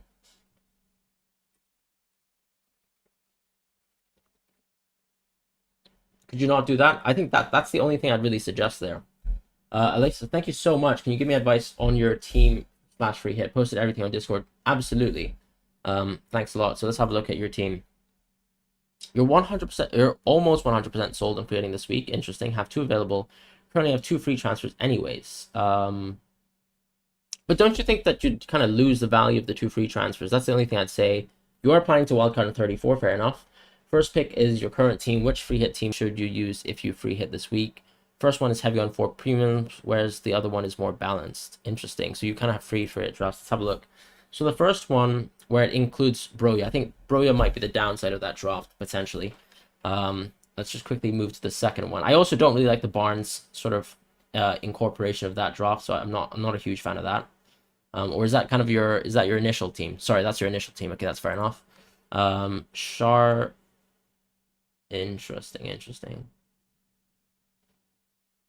Dalot. You'd be playing Kane and Adams. I kind of like the Ronaldo draft more, if I'm being honest. I like that 3-4-3 that you have going there. I'd definitely back the second draft there. Or so yeah, I'd definitely back the second draft. But I do think that really, if you have 2 free transfers, you have a great opportunity to not go for that free hit team. The reason why I say that is because, well, first of all, you have 2 free transfers, so you'd be losing one of them, which I'm always a little bit reluctant to kind of recommend. I also think that, for example, Ramsdale is interesting, and as I was kind of saying, with with the 2 free transfers, you can kind of just move out of Weghorst and Barnes this week yourself, and maybe you could move Rafinha for the next week right into a Chelsea player. You probably want to keep Barnes. Probably want to move Rafinha. Like Rafinha could be a Martinelli, which is already an interesting gamble, I would say, that allows you to bench Weghorst. And I think that the rest of your team actually plays itself because it's Trent, Cancelo, James, which I have no issues with. And then you could just spend your other free transfer. I feel like you've stocked up the free transfers to actually benefit it from in some way. And then if you wildcard in the subsequent week, then you've lost the value of the two of them, which I'm really not a big fan of. How much money do you actually have in the bank? Because I'd love to know, because I think you could maybe move away from Barnes. I'm not even joking, because I can't. I would still prefer Maddison over Barnes this week if we really had to go that direction, or you can just go Martinelli and as I said, and replace Rafinha as well. You know, go for two more interesting midfielders, and then just bench Weghorst and play Kane and Broja. I don't know how you feel about that, but I think that could be a better use of your money. What transfers should you go with if you don't free hit? And is wildcard 34 a safe pick? I mean, absolutely it is, because you would know the result of the Chelsea Crystal Palace game, so that allows you to make a wise decision there in terms of what Chelsea players you'd like to go for in wildcard 34. And I like that so much, because if we look at your team right now, you don't have, you know, the 2 or 3 Chelsea players that would put people in great positions for game week 34. So by wildcarding in 34, you already kind of fast forward that situation. And that allows you to dead end yourself this week with the 2 free transfers, which is why I think it's worth just going for those moves. As I said, if you have 0.3 in the bank, you can actually just go for, I think, Barnes to Maddison and maybe Rafinha to Martinelli. That allows you to capitalize on, hopefully, Southampton through Broja, Maddison through Leicester, and Saka, Martinelli definitely for Arsenal.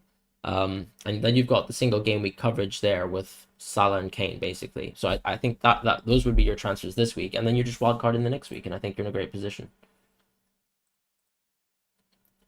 Took your advice any better now? Because you could just send the updated version.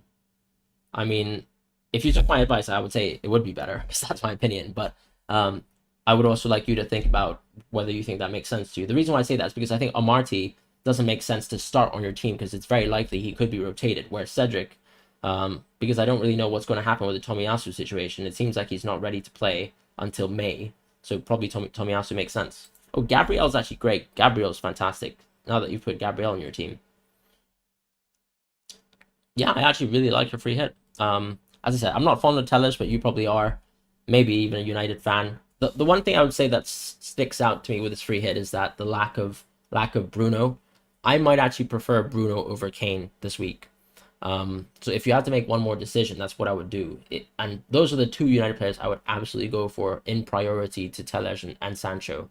But as I said, it's your decision from that point on. Thoughts on the free hit? So let's have a look. Gabriel, once again, a great option. I really think that there's the upside there. Iheanacho, I think, is the only thing I'm not a fan of. Sterling, also a little bit of a gamble. What's the reasoning behind Sterling? Because for me, what's weird about going for Sterling is I don't know how many minutes he plays versus Liverpool, so I don't know what's going to happen there. Yeah, that's kind of my only concern.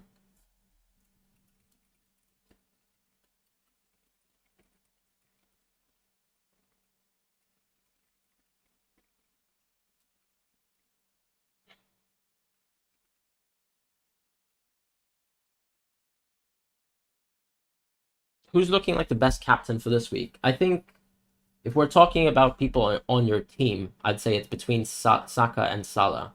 If we're talking about over FPL in general, I think it's Fernandes. Kudos. Thank you so much for sharing the stream. Really appreciate it. Thanks a lot, Sad, as well. Really, really appreciate the comments, guys. Plan to replace Weghorst to Chris Wood. Any recommendations? Honestly, no. I mean, getting out of Weghorst is probably a fantastic move. I'd be happy to go out of that. Mal, is it too risky to go without United players this week? You feel like a lot of players have Bruno / CR7. I think a lot of people going for the free hit do have Bruno / CR7. Oh, you've got 2 free hit cheaps. I'm so sorry, I missed that. However, you could free hit in. How about that? You could free hit in 34 and then wildcard in 35. The reason why I say this is, right, because you have the two free transfers, you can use them. Hmm, it's tough. You could use them this week, right? As I recommended, and that hopefully covers you for Arsenal this week. Then you could free hit in 34, and then you wildcard 35, which I think is actually an interesting prospective situation. Because you're in a unique position of having two free hits. Free hit team is Schmeichel, Target, Shar, White, Bruno, Madison, Son, Saka, Kane, CR7, Broja. Yeah, I think if you're going for Broja, that's a huge differential, and hopefully that works out. I mean, ultimately, he's going to be an enabler in this sort of draft you have, so I hope it works out well, some guy. So good luck there. Free at 37, if I was to go into gaming 37 without a transfer, I would only have two doublers. Yeah, absolutely, Mark. I mean, that seems kind of done and dusted for you there. If you use free hit now, can you use the free transfer until deadline? No, you don't really get the free. The free transfer kind of invalidates itself, Hannibal. So basically what happens is it doesn't count. Happy Friday to you as well, Lime to Potato. Hope you are enjoying your kind of holiday wherever you are in the world. Should you start Broja or risk Lacazette starting? I think you should start Broja. Because for me, as I was kind of saying to other people, if Lacazette misses the first game, then the second game is Chelsea and there's no upside there. Robbo or Thiago Silva, I think I more see Chelsea getting a clean sheet this week. I actually think Man United probably have a better odds of getting a clean sheet. That's my opinion. What transfer should you go with two free transfers? So yeah, I've kind of responded to your super chat most of the time. So as I said, I think you go for the two midfielders like Martinelli and maybe even Madison to hopefully cover, or even James Ward-Prowse if you're, let's say, concerned about the minutes and maybe Barnes' personal form, because that way you actually allow to keep the two free transfers.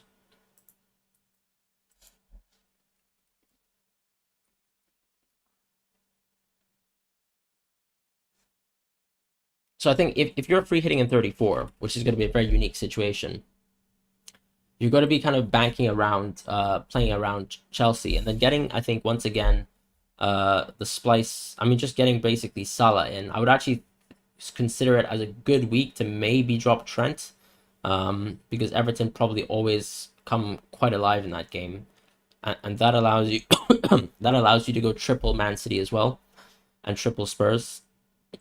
That way, I think is a nice way of covering that game, because Man City have such a great or simple game versus Watford, and you kind of know who gets rested in 33, because there's a short turnaround between 33 and 34. Then you'd also have, once again, the Spurs players, once again, that you don't currently have. And yeah, I think that's kind of how you build the draft around it, whilst also keeping the best captaincy option, who's probably going to still be Salah that week. So yeah, I kind of like that situation.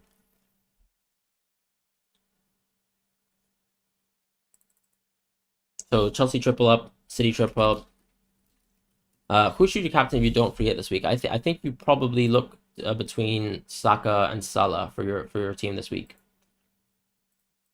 and make a decision there. Start Kulishevsky or Weghorst. My message is that message request. Think you missed it. I'll definitely have a look at it, Rob. Hey Fran, you still have triple captain and free hit, and you're planning to free hit gaming 36. Also, by the way, guys, if you've stuck on the stream, if you could drop a like, that'd be really, really appreciated. If you still have triple captain free hit and you're planning to free hit gaming 36, when should you use your triple captain? I mean, I guess if you're free hitting game week 36, then I guess you have to just use the triple captain either in 34 or 37 or 33 this week. I don't really like the triple captains this week though, so I think it has to be 34, 37. Probably it's going to be 37, where you're looking towards one of the players who doubles in that week. I do kind of like the inverse of that though. I like free hitting 37. I don't know what your team structure is. Maybe it does benefit 36, but I think triple captaining in 36 is quite interesting. Can you check your... Yeah, sorry. If you use free hit now, can you use the free transfer until deadline? Yeah, so the answer was no. Start Kulishevsky or Weghorst. I'd be more minded towards starting Kulishevsky. Took your advice again, but just left Tellers as it is. Any suggestions for a Tellers replacement? I mean, no, I think if you want to go for Tellers, that's totally fine. It's not an issue. But I like the team as it is. I would say, yeah, I mean, just think about Southampton. Don't think about a Southampton defender. Some people have actually gone off of Madison because they're worried about the minutes, but I think Madison is interesting always. So, yeah, I kind of like that. I just think that maybe the only last consideration would just be Wood, but I wouldn't think too much about a Tellez replacement. It'd probably just be another Newcastle player, but the upside there might not be as high as you probably think it'd be. So, yeah, if you want to go for tellers, just go for it. Your game week 33 team, any thoughts? Yeah, I think you've gone for the right bench order, so no kind of bombs there. Yeah, I think it's a great team, very solid, covers most of the fixtures. Hopefully Barnes can actually do something in the Premier League as opposed to in Europe where he's been relatively poor. But I think you've covered yourself quite well in the sense that you have Newcastle defense. That's almost like a free hit defense there where you have Dubravka and then, you know, the double Newcastle defense. So that's quite nice. And then I guess hopefully if let's say Chelsea don't produce an astronomically good performance, then you're quite set there. Yeah, no qualms with this team whatsoever, and there isn't Weghorst either. Can't think of any better forwards options than Iheanacho. I think Wood is not a good option. I think it would just be Adams. Hey Rob, so you said you've got 2 red flags. Should you downgrade Doherty and Tierney to Kelly and Rudiger / Laporte / Schär? Yeah, so I think one thing to mention, Rob, is that it's very possible if Chelsea beat Crystal Palace that they have a double game week in 34, so maybe going for Rudiger is quite an interesting option. I will also raise the point that Alonso's interesting, but the main thing is since they play Arsenal this week, there's no need to really make that move right now. That's one thing I'll mention. However, you could find some upside in maybe downgrading a Doherty into a Schär. I'm not sure if I love that myself, but that is an option. You really want Cancelo, but is it worth transferring out Robbo for Cancelo when you've... I don't think it's worth dropping Robbo for Cancelo when you have 2 red flags. Like, what's the bench situation here? I guess you'd be playing Cancelo, Trent, and James, and then you've got a midfield 4, and then you'd probably play the front line of 3 just because Weghorst is going to be better than Ramsey this week. And then you play a 3-4-3. I'm just trying to think. What I like about the Cancelo move is that, okay, you have 1 free transfer next week, but you could probably still go... I don't think Man United players are crucial, because when I look at your team, I wouldn't be fond of going from Kane to Ronaldo. I would be maybe a bit more fond towards going from Son to Bruno, but you don't have that option. And you probably aren't tempted towards dropping Salah. And if you're not tempted to dropping Salah, then I don't see the argument for going for a United player, because I don't really care about the United defense. So I think you've got 2 options here. I think you can go for a simple transfer, as you mentioned, which is going to be Robertson to Cancelo, knowing that Ramsey is going to be your first bench option and probably hoping that he does well if he ever has to be called upon. But it seems like this week, because of the doubles involved and also the fixtures involved, that everyone should be able to play, especially with Cancelo given the Walker situation. I actually really like the Cancelo move, just because I think Schär puts you in a situation where you have 2 Newcastle players and you probably don't want to ride towards the end of the season with those 2. I like the Cancelo move because, as I said, if Chelsea have a game week 34 double, you will basically get another Chelsea defender in your team because of the money that you get back from moving down from Robertson into Cancelo, hopefully, right? Actually, it's Cancelo 7.0 now, so I guess you have 0.2 back, which is a bit of a weird situation. I'm just trying to think what else could we do here. Because I don't really want to downgrade Weghorst in a week where you've already got a bit of a weak bench. If you go for Schär, who's 4.4, would you have enough money to upgrade Tierney into Alonso? You could. I mean, that's another option too. Let's see. If we go Robertson to Cancelo, we've got 0.2 in the bank. Then we've got 0.6 next week. And you could actually go to Marcos Alonso and cover Chelsea that way. That's an option. So that's one thing to think about, I think, for your team. Yeah. I don't think Man United players are crucial, though, just looking at the way your team is set out. Because you'd have to take a hit for Bruno, and it's not really worth it. Unless you wanted to drop Salah, which I wouldn't recommend, because I think because Salah probably is the best captaincy option for 34, 35, and maybe even 36. And for starting your KDB originally, because you think City will smash Brighton and want to cover the City attack.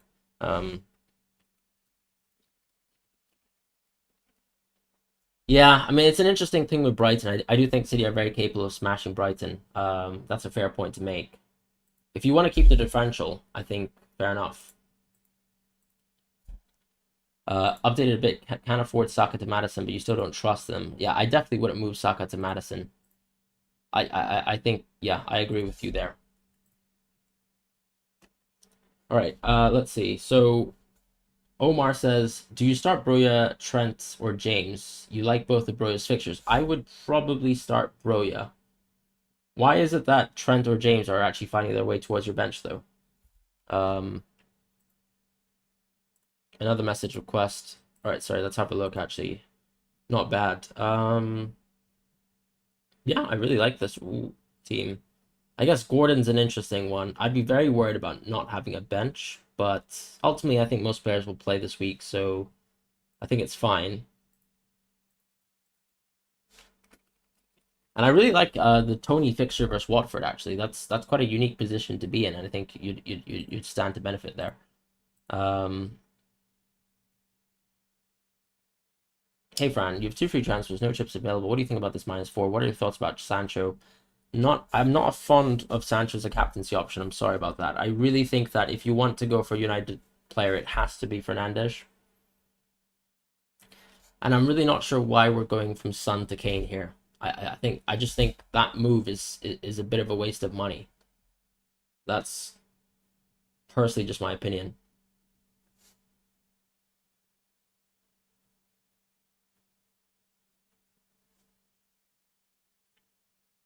What kind of chips do you have remaining? Because the way I see it this week is when you field the team that you have, the -4 taken to move from Son to Kane, I feel like you've already lost value there. And with the two free transfers, I feel like it's a bit of a wasted opportunity here because you could have used it to maybe move out of Weghorst as an example, and then actually just improve your midfield. Once again, like for me, this is actually a good opportunity to maybe even downgrade someone like a Weghorst, and then just look for an upgrade from Ramsey, whilst keeping Son in your team. Because I don't see what's the I feel like you lose budget value from moving away from Son into Kane. I recognize wanting to move away from Lacazette. So if you wanted to move away from Lacazette, then I think you could move your free transfers towards, let's say, Lacazette to maybe someone like a Mateta this week, just so that the upside would come from another midfielder. That could be another option too. That's an option, I think. I know maybe it's not tempting to go into Saka, so that's perhaps the concern that you have with your team. You could go for the Sancho gamble the same way though, if you really liked Sancho as a captain. I personally wouldn't be fond of it, but I think that saves you the -4. I just yeah, I feel like you can get to Sancho without making a crazy move out of Son. BB looks good. Yep. You have free hit and BB left. If you got two free transfers, do you go Wood for Lack and Roll or Wood for Lack and Doherty for Newcastle defender? You're thinking Wood is captain Thursday in my mini league, but guys killing me past few weeks. Game week with Madison, Son, and Kane. Yeah, I agree. I think I like the Saka cap.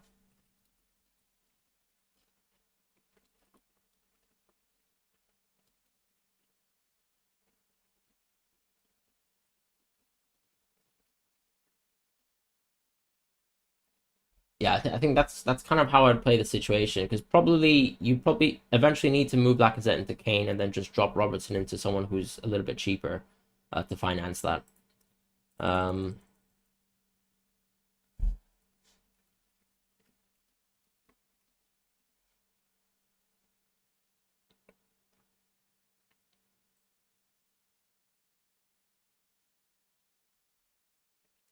all right, let's just go back to YouTube chat. Sorry. My thoughts about Sancho, yeah, in general. Sorry, I have talked about Sancho. I just think that United as a team have been producing very poorly when it comes to expected goals and their kind of general chance creation. For me, the talismans are still very clearly Bruno and Ronaldo. And when you look at the double game week, I think the Liverpool game is a game where they're almost destined to score 0 goals. So you have to look entirely at the upside of the Norwich game. And I think the people who stand to benefit the most in that game are going to be Ronaldo and Bruno. So that's kind of why I feel like Sancho is just not really worth it for this free hit. I might be wrong. Sancho might end up scoring. People did make a very valid point that Sancho has scored in big games this season, especially versus high lines, which Liverpool will operate. But I just struggle to see how that's like I wouldn't go into a game week planning that Sancho scores versus Liverpool as an argument. For me, it's just when United play versus a weaker team, who stands to benefit the most? And I think it's Bruno and Ronaldo, as opposed to Sancho. Start Broja or Rudiger. I'd probably go for Broja, especially since you already have James. Sancho played on the right versus Everton. If he plays on the right again, he is in the no-go zone. Definitely not buy. Yeah, I mean, he started the season in right mid as well, and I think he just doesn't look as interesting there. His best shot is his kind of cut inside shot from the left. I mean, I know he did play in Dortmund on the right, but I think he just had so much more of a freer role where he could move into the midfield too, that he doesn't really have in this United team. That kind of worries me about Sancho. Iheanacho, Wood, or Adams? I'm in the Adams camp firmly. What do you think about Kane to Ronaldo this week? I don't love it because I feel like you're moving from. I think the simple argument is this, guys. Like we did. So let's look at Son for example. Let's look at his history. Last 2 weeks. I mean, this is very skewed sample size because keep in mind he did score 2 and he did score 3 at one point. Right, versus Brighton as an example. But I mean, he's a player who's capable of scoring 15, 12, 21 a night on back-to-back game weeks. Whereas when we're looking at someone like Ronaldo, first of all, Ronaldo in the next 2 weeks, even though he has 4 games, if let's say Chelsea beat Crystal Palace, 3 out of 4 of the games are super tough. It's Arsenal, it's Liverpool, it's Chelsea, right? So those are games where I don't expect him to score. Even though he did kind of have a masterclass for Tottenham. More than likely, you're going to see single-digit results from Ronaldo. I mean, that's pretty much what we saw up until the Tottenham game, whereas we've seen Son score and reproduce that 3 times back-to-back. We look at another example, like with Bruno. Similar sort of situation here, maybe slightly more consistent Ronaldo with the 10 and the 12 here. But once again, similar situation because United just don't have enough quality. Kane, I think, is much more in that kind of camp where look at how many double-digit returns he has in the same period. I mean, probably 4 times that of either Ronaldo or Bruno. And I just think it's I mean, 5 even with this sort of 10-pointer here versus Aston Villa. And I just really struggle to see how, even if, let's say, Ronaldo plays all 4 games, which I really suspect that he won't, why you'd move away from a form player like Kane, who has great games. I mean, it's Brighton, it's Brentford, it's Leicester, versus a United team who has to play 3 out of 4 of their toughest opponents towards the run into the end of the season. So, yeah, I just think the move doesn't make sense. So Miller House says have Guaita, Silva, Cancelo, Trent, Son, Salah, Martinelli, Kulusevski, Sancho, Weghorst, and Broja, Foster, Turney, Dean, Dennis on bench. I mean, the bench is correct as it is. I like having Martinelli. You've already got Sancho, which is interesting. I think that's going to be a little bit differential compared to, non-free hitters. Maybe it would actually be a nice week to actually go for a keeper transfer, right? You could look at going for Schmeichel. Schmeichel will actually benefit you for game weeks 33, 36, and 37. He has doubles in all those games. And there's long-term value there. As far as the rest of your team, I actually like the way it plays. So Cancelo and Trent, I'd happily play them this week. Silva probably just because I'm forced to. Son, Salah, Martinelli, Kulusevski, Sancho, I'd love to play that 5. And then Weghorst and Broja, probably reluctantly I'd play them as a 3-5-2. But I think it's a great week to actually go for a keeper transfer because you already have the double game week upside there. And it makes a lot of sense to end the season with Schmeichel as a keeper. It's a simple, safe move, but I think it benefits your team. And as we were kind of saying with the double game weeks this week, try not to go too deep into Arsenal. Try not to go too deep into Newcastle because you don't really want to have these players towards the end of the season. Just because of the kind of priority, I think, to go towards Chelsea and City players going forwards. Who to captain this week if it's not a Man U player? Probably Salah, Saka, maybe Madison. I'm not too fond because I feel like the minutes cap is a little bit of a high variance thing. I feel like Martinelli is an outside shout, but the minutes will also be reduced. I think that's a differential captain. I'm actually going for Martinelli because I couldn't afford Saka into my team. So if you actually look, I've actually gone for Martinelli. I think Salah might be the safer captain for me.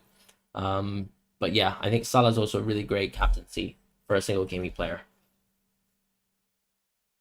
And that's probably going to be it, guys, for the live stream. So that was a nice little 1 hour, 45-minute live stream. I think I'm going to call it a day here. I'm going to have to try and get some rest tomorrow. Hopefully be not red flagged for my football game early in the morning. So yeah. Ben Krellin is planning Kane to Ronaldo. Many people on Twitter are advising him to do it. Is that a stupid move? I mean, I think at the end of the day, whether people advise moves on Twitter or not, I think it just doesn't mean anything because Twitter is always an echo chamber wherever you go. So sometimes the flavor of the month might be a bad idea. Sometimes the flavor of the month would be a good idea. I would say Kane to Ronaldo is not a move that I personally like. I think I wouldn't. I just don't have really the balls really to go for it. I can't move from a foreign player who does so well week on week to someone who has bad games and is rotation risk just because of his fitness at his age. So yeah, I think I don't like the move. I don't really care whether Twitter supports it or not.